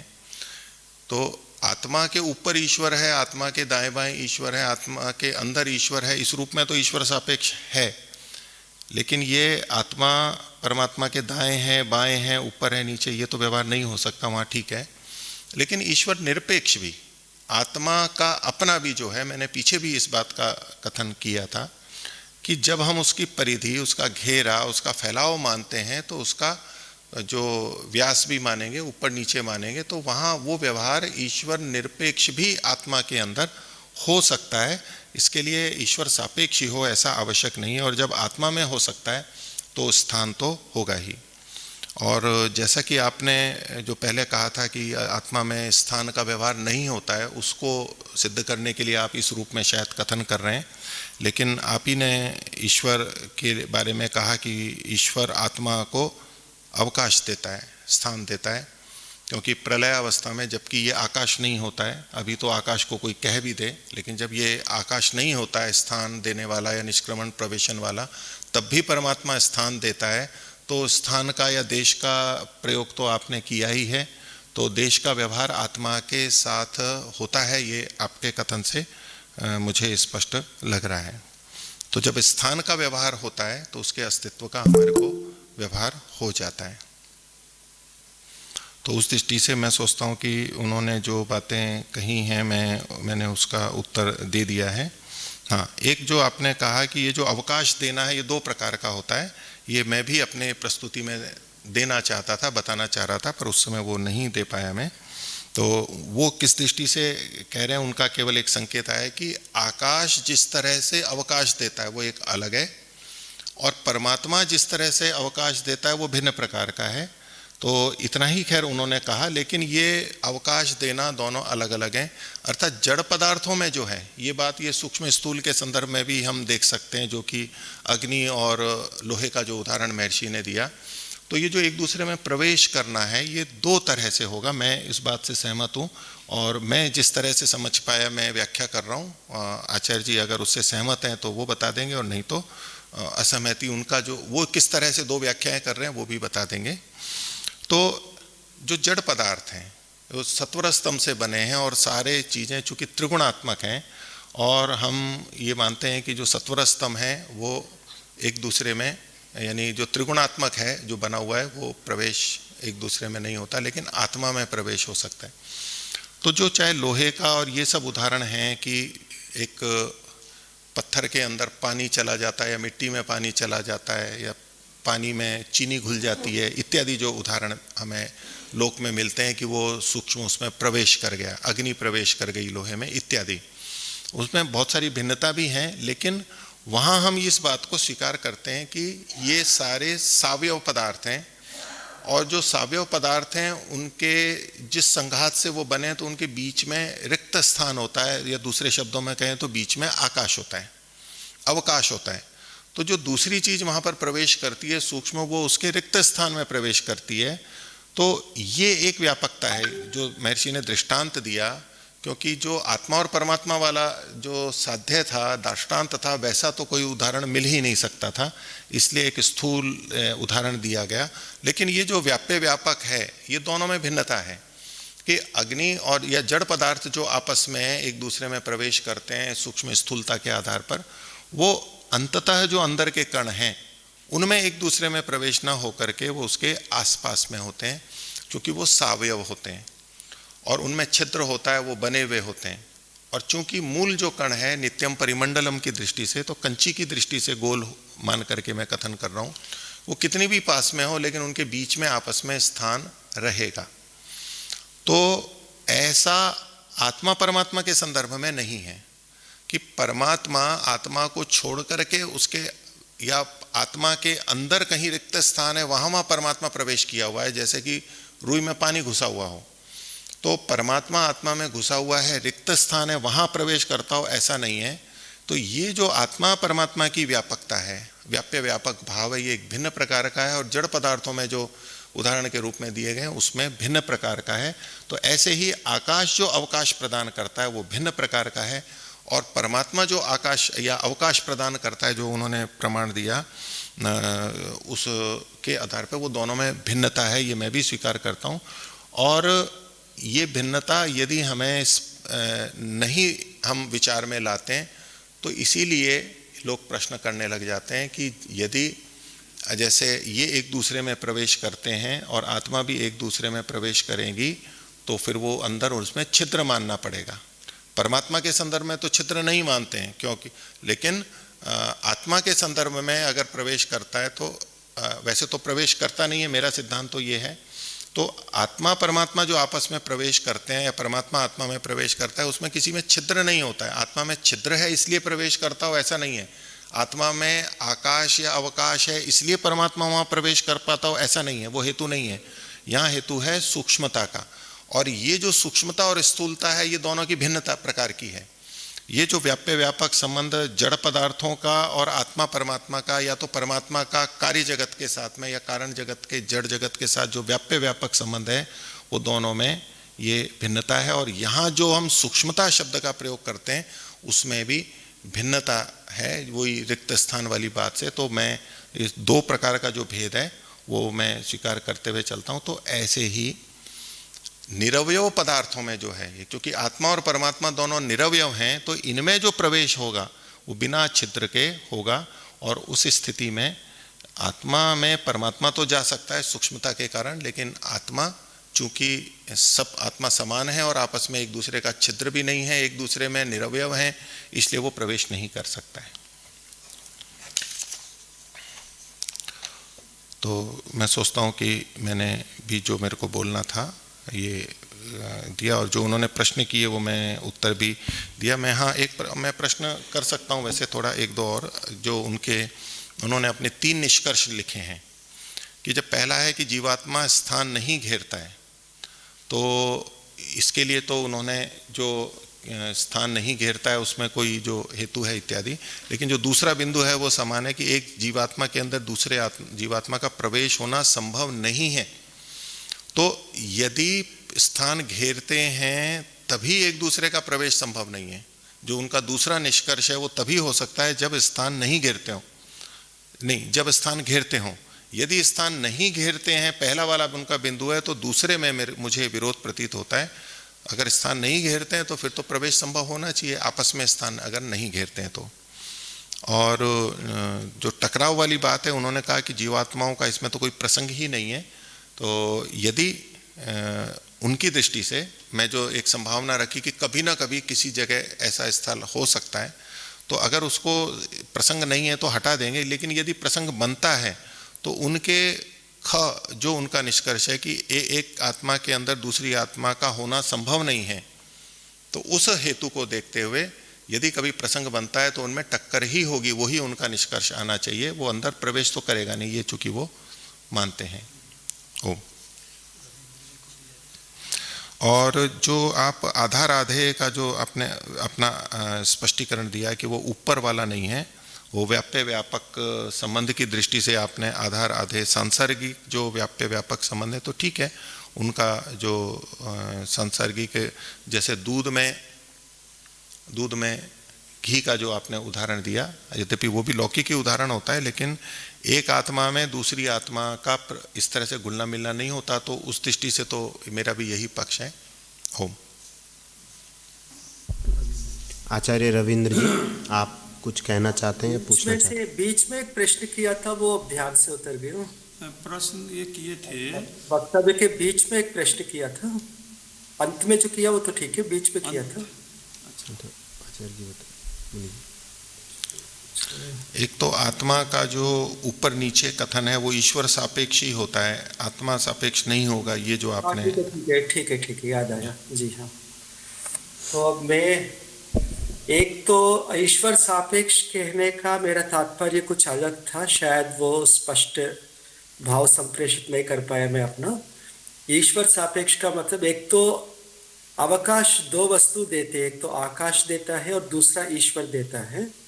तो आत्मा के विषय में अवकाश देने वाला ईश्वर है, आकाश नहीं है। तो आत्मा में जहाँ भी इस प्रकार का कुछ व्यवहार आता है तो ईश्वर सापेक्ष, ये मैंने कहा था ने, ईश्वर वहाँ अवकाश दे रहा है। तो इस दृष्टि से ईश्वर सापेक्ष मेरा कथन है, ना कि ईश्वर के ऊपर नीचे इत्यादि, उस दृष्टि से नहीं है। और परिमाण के विषय में हो सकता है मतभेद हमारा हो ना हो। मैंने जो नहीं है कहा है वो आकाश सापेक्ष, यानी आकाश की दृष्टि से जो परिमाण है, आकाश की दृष्टि से जो स्थान घेरना, वो जीवात्मा में नहीं है, क्योंकि जब आकाश नहीं है तब भी जीवात्मा रहता है। तो इस कारण से आकाश जिस प्रकार स्थान देता है, या आकाश में जो महाभूत रहते हैं, महाभूत से बने पदार्थ रहते हैं, वो जिस प्रकार स्थान घेरते हैं, उस प्रकार जीवात्मा स्थान नहीं घेरता।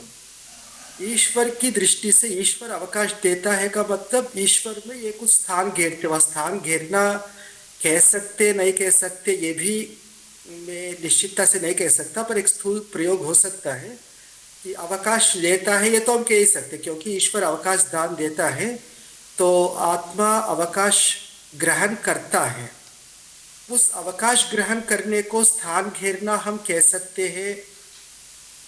इस पे कुछ प्रश्न है कम से कम, क्योंकि ये शब्द हम आकाश सापेक्ष ज़्यादा प्रयोग करते हैं। उसी प्रकार प्रयोग यदि आत्मा के विषय में कहेंगे तो भ्रांति उत्पन्न होगी। तो इस कारण से मैंने वहाँ मना कर दिया था। अवकाश तो निश्चित रूप से आत्मा ग्रहण करता है, ईश्वर देता है और आत्मा ग्रहण करता है। तो क्योंकि उसका अस्तित्व है तो उनको अपने अस्तित्व रखने के लिए कुछ अवकाश तो चाहिए ही, और जहाँ अवकाश है वहाँ फिर बाकी जो आपने व्यवहार जो बताया वो सब संभव है।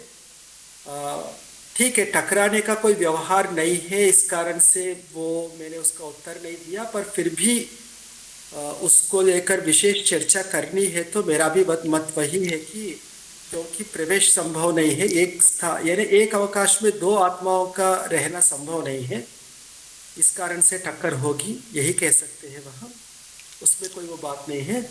मूल बात यही है कि अवकाश स्थान घेरना, उसको हमें शायद कुछ अच्छी तरह से उस प्रकार व्याख्या करना होगा जो कि महाभूतों से बने जो वस्तु है उनके विषय में जिस प्रकार ये एक स्थान घेरना प्रयोग है वो आत्मा में घटित ना हो। यदि आपका मतभेद इसमें ना हो तो इसको थोड़ा सा और अच्छे शब्दों से हम कह सकते, क्योंकि ईश्वर की दृष्टि से अवकाश ग्रहण करना मैं स्वीकार कर रहा हूँ। ठीक है, इसमें ईश्वर के अवकाश देने के विषय को मैं अपने इसमें प्रस्तुति में नहीं किया था, पर वो मुझे स्वीकार्य है क्योंकि उस पक्ष पर प्रमाण है।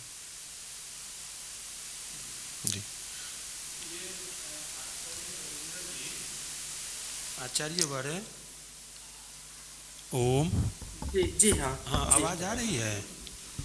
हाँ, आ रही है। हाँ, आज मुनि श्री सतजीत जी ने कहा कि जब जीवात्मा में, आपने जीवात्मा के लिए कह रहे हैं कि स्थान नहीं घेरता, इसको वैसे आपने अभी थोड़ा सा उसको अलग ढंग से प्रस्तुत की है, लेकिन उसको यदि इस प्रतिज्ञा को आप रखते हैं तो जो ख पक्ष है ना आपका जी, वो अंदर वाला जीवात्मा के अंदर दूसरे जीवात्मा का संभव नहीं होना, ये जो आपके ऊपर जो बताए हैं उसका उत्तर दीजिए, क्या देना चाहेंगे? नहीं, वो तो नहीं है संभव। संभव मैंने नहीं। दे दिया ठीक है। है, जी, वो उन्होंने बता दिया। बता दिया। तो ये जी। मतलब ये तो है कि हम निष्कर्ष बाकी की तरफ दोनों में कोई लगभग मतभेद नहीं है, स्थान घेरने को एक जो लेकर मुझे लगता है व्याख्या भेद है, या जी। हाँ उसमें भी शायद एक मत हो सकता है। हाँ, वो बिंदु मैं आपके सामने रखता हूँ जो अभी तो- आचार्य जी ने अंत में बात रखी कि आत्मा आकाश में जड़ पदार्थों की तरह से स्थान नहीं घेरता है। ईश्वर की दृष्टि से तो ईश्वर उसको स्थान देता है, वो उन्होंने स्वीकार किया ही। मैं लेकिन उसको जैसे अवकाश शब्द कहना चाह रहा हूँ। हाँ, अवकाश कह लें, लेकिन जैसे आकाश अन्य भौतिक पदार्थों को अवकाश देता है यानी निष्क्रमण प्रवेशन करता है, वैसा आत्मा के साथ नहीं हो सकता। इस दृष्टि से उन्होंने कहा, तो ये तो बात बिल्कुल ठीक ही है। ठीक है। उसमें हेतु वही आएगा कि आत्मा आकाश से सूक्ष्म है, तो आत्मा आकाश को रोकेगा ही नहीं, या तो और किसी को भी नहीं रोकेगा। तो अन्य महाभूत तो आकाश की अपेक्षा स्थूल हैं, इसलिए वहाँ वो व्यवहार होगा। लेकिन न तो ईश्वर के संदर्भ में आकाश अवकाश देता है जो भूताकाश है वो, और नहीं आत्मा के संदर्भ में वो घटेगा, क्योंकि ये तो सूक्ष्म होने से। तो उस दृष्टि से इसमें कोई मेरे को मतभेद नहीं है, ये मैं भी तो स्वीकार करता ये हूँ। जो पहला पक्ष हुआ, जीवात्मा स्थान घेरता है आपने कहा, और रविंद्र जी पहले कहे थे कि नहीं घेरता। अब दोनों का एक मत हो गया ना कि स्थान घेरता है या नहीं घेरता है। जैसा थोड़ा सा जी, एक थोड़ा सा बिंदु उसको पर ही अभी बदलना निष्कर्ष होगा। निकल जाए। यानी मैं अपनी प्रतिज्ञा को थोड़ा सा ये और स्पष्ट करना चाहूंगा। ये जी। अस्पष्ट है जो मैंने लिखा है। जी जीवात्मा आकाश सापेक्ष स्थान नहीं घेरता है, ईश्वर से अवकाश ग्रहण करता है। ठीक है, तो वो तो मैं भी स्वीकार कर ही रहा हूँ, दोनों उसमें कोई पक्ष मतभेद नहीं है। इस बात को पर लेकिन दोनों एक आत्मा मत- आत्मा की दृष्टि से वो स्थान घेरने का होगा, वो एक दूसरे में प्रवेश नहीं करेगा। हाँ, प्रकृति सापेक्ष कोई स्थान नहीं घेरेगा आत्मा, जैसे ईश्वर स्थान नहीं घेरता है, ऐसे आत्मा भी स्थान नहीं घेरेगा। नहीं घेरेगा। हेतु वही है, सूक्ष्म होने से इनसे। तो लेकिन दोनों- आपस में समान आकृति जहाँ होगी वहां तो स्थान घेरेंगे, और वो आत्मा आत्मा में घट सकता है। हाँ जी आचार्य जी, हाँ जी। मुनि जी का सुने आप, जी हाँ। उसका उत्तर दीजिए। नहीं, मुझे अभी कुछ अलग मत प्रस्तुत किया है क्या? हाँ, वो नहीं, आप वही- आकाश की अपेक्षा से स्थान नहीं घेरता ये कहे थे, और हाँ, ये दोनों मुनि श्री पक्ष जी का समान कहना है है कि इसमें। एक आत्मा दूसरे आत्मा की दृष्टि से स्थान घेरेगा। वह बात वही है ना, वो स्थान जो घेरना है ईश्वर अवकाश देता है, यही कहना चाह रहे हैं ना। आकाश की दृष्टि से तो नहीं है ना। नहीं, ईश्वर स्थान देगा ये एक अलग बात हो गई। और ईश्वर एक ईश्वर ही ने- अवकाश दो आत्माओं को नहीं देगा, अलग अलग तो एक अवकाश तो देगा। ये आपने पहले कहा ही था कि ईश्वर जी, दो आपका आत्माओं इससे को, अलग कथन है। जी जी, मैं उसी बात को कह रहा हूँ अलग कि ईश्वर अलग अलग आत्माओं को अलग अलग स्थान देगा, अर्थात एक ही स्थान पर परमात्मा दो आत्माओं को नहीं रखेगा। स्वीकार है मुझे। तो अब वो ईश्वर को एक हटा दें तो एक आत्मा में दूसरी आत्मा, एक स्थान पर दो आत्माएं नहीं रह सकती, वही निष्कर्ष आएगा।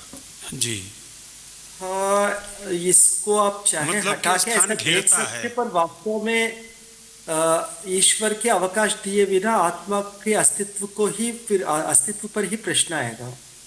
हाँ, तो मतलब आत्मा दोनों का को रहना है तो उनको अवकाश देने वाला ईश्वर होना अनिवार्य है।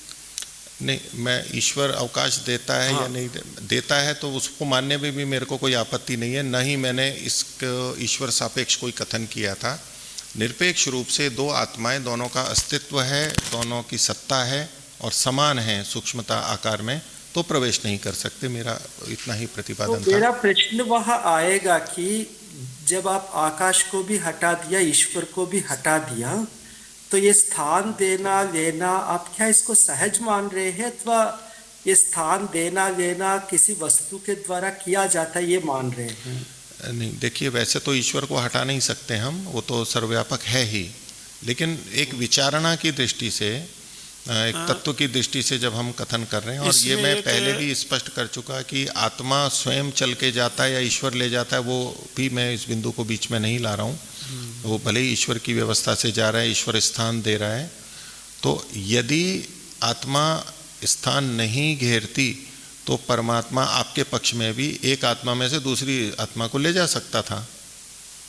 उसमें कोई रोकने की बात नहीं। ये जो आपका कथन है कि एक ही स्थान पर दो आत्माओं को परमात्मा नहीं रखेगा, तो उसी से ही वो बात निकल करके साथ में आ ही जाती है। मैं थोड़ा सा शब्द अलग प्रयोग कर रहा हूँ, भाव तो वही है, पर ये जरूर आपको मानना होगा कि जहाँ स्थान घेरना इत्यादि, अवकाश ग्रहण करना इत्यादि प्रयोग होते हैं, तो उस स्थान देने वाला कोई तत्व को तो आपको साथ में लेके चलेंगे, उसके बिना चर्चा हो ही नहीं सकती। ठीक है, ईश्वर को मान लीजिए, मेरे प्रतिपादन में ईश्वर को मानने से कोई अंतर नहीं आता। एक मिनट मैं बीच में रोकता हूँ दोनों महानुभावों को। हमारा जो निर्धारित समय है 9:30 बजे का, वो 1 मिनट अधिक हो गया है, तो कल तो इसी विषय को आगे कल के लिए रखा जाए। धन्यवाद। तो काफी रखने की आवश्यकता है क्यों? जी आवश्यकता तो इस रूप में है जी, आवश्यकता है इसमें है कि अन्य जो श्रोता लोग हैं उनमें, और जो इस पक्ष को मानते हैं कि एक आत्मा में दूसरी आत्मा प्रवेश कर सकती है, आपका तो ये मत ही नहीं था, तो शुरू में विरोध ही नहीं था, लेकिन ऐसे अन्य जो श्रोतृगण होंगे तो उनको भी अवसर दिया जाना चाहिए, उनको वो प्रश्न कर सकें, ताकि ऐसा है कि काफ़ी कुछ स्पष्ट हेतुओं के द्वारा, तर्क के द्वारा दोनों महानुभावों ने अपने अपने पक्ष की पुष्टि करते हुए और लगभग एक दूसरे के पक्ष को भी स्वीकार कर लिया है, और एक मत होता सा नज़र आ रहा है। थोड़े से और कसर है, समय इजाज़त नहीं दे रहा, और नेट से भी कई लोग जुड़े हुए हैं, उनमें से भी कई लोगों का बीच में आया था कि मुझको बोलना है, समय मांग रहे थे, किंतु दोनों का प्रसंग इतना सुंदर प्रश्नोत्तर चल रहा था कि बीच में अन्य को आने से कुछ और व्यवधान हो जाता, इसलिए उन महानुभावों को समय नहीं दिया गया है। इसका मतलब ये न समझा जाए कि आपको समय नहीं दिया जाएगा। कल जो प्रथम सत्र होगा उसमें ये विषय फिर से उठाए जाएंगे, और वहाँ पर जो आप लोग हैं उनको समय अपने अपने इस विषय पर स्पष्टीकरण करने का, अपनी बात रखने के लिए अवसर दिया जाएगा। आज यहीं पर विराम करते हैं, और आगे सूचना और कुछ कहना हो तो संचालक जी कहेंगे। तो कोई विशेष सूचना नहीं है। जो दिन का प्रथम सत्र के रूप में होता है 9:30 बजे, तो सभी सदस्य, आध्यात्मिक सदस्यगण उसमें यथा समय उपस्थित हो जाएंगे। 5 मिनट पहले सभी लोग आ जाएंगे। अब मंत्र पाठ कराने वाले ब्रह्मचारी से मैं निवेदन करूंगा, कृपया मंत्र पाठ करें। अथ मंत्र पाठ।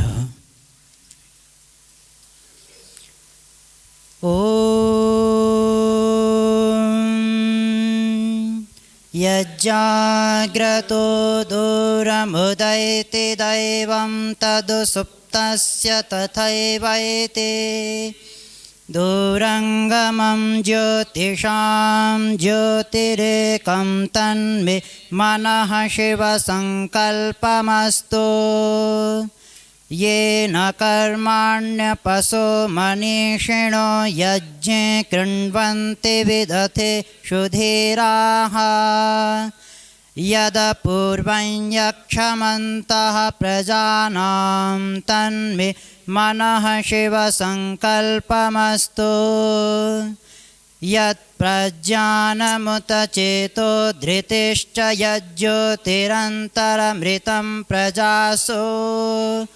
यस्मान्नऋते किञ्चन कर्म क्रियते तन्मे मनः शिवसंकल्पमस्तु। येनेदं भूतं भुवनं भविष्यत् परिगृहीतममृतेन सर्वं। येन यज्ञस्तायते सप्तहोता तन्मे मनः शिवसंकल्पमस्तु। यस्मिन् ऋचः सामयजुंषि यस्मिन् प्रतिष्ठितारथना भाविवाराः। यस्मिंश्चित्तं सर्वमुतं प्रजानां तन्मे मनः शिवसंकल्पमस्तु। सुषारथिरश्वानि वयन्मनुष्यान् नीयते भेषुर्भिर्वाजिन इव हृत्प्रतिष्ठं यदजिरं जविष्ठं तन्मे मनः शिवसङ्कल्पमस्तु अग्ने त्वं सुजागृहे वयं सुमन्दिषेमहे रक्षाणो अप्रयुच्छन् प्रबुधेनः पुनः ॐ सर्वो ब्रह्मचारी स्वप्नतो दूरं भवेत् शुद्धकामं शुद्धभावं सौमनस्यं पूरयेत् गाढनिद्रायां सदैव स्वल्पकालं स्वापयेत् आलसं त्यक्त्वा सदा खलु श्रेष्ठया मे जाग्नियात् हे प्रभो आनन्ददातः मे च विद्या दीयताम् यच्च दुरितं वर्तते मयि तच्च त्वरितं क्षीयताम्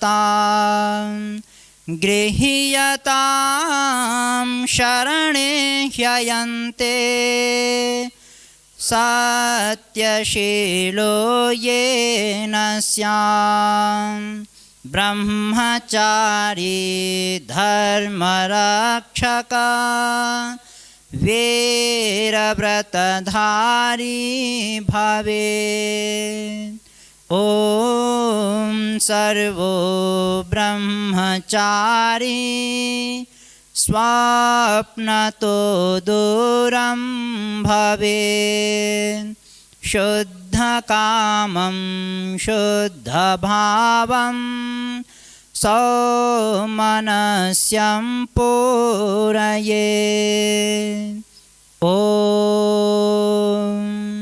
शान्तिः शान्तिः शान्तिः सर्वेभ्यो नमः। सभी को सादर नमस्ते जी।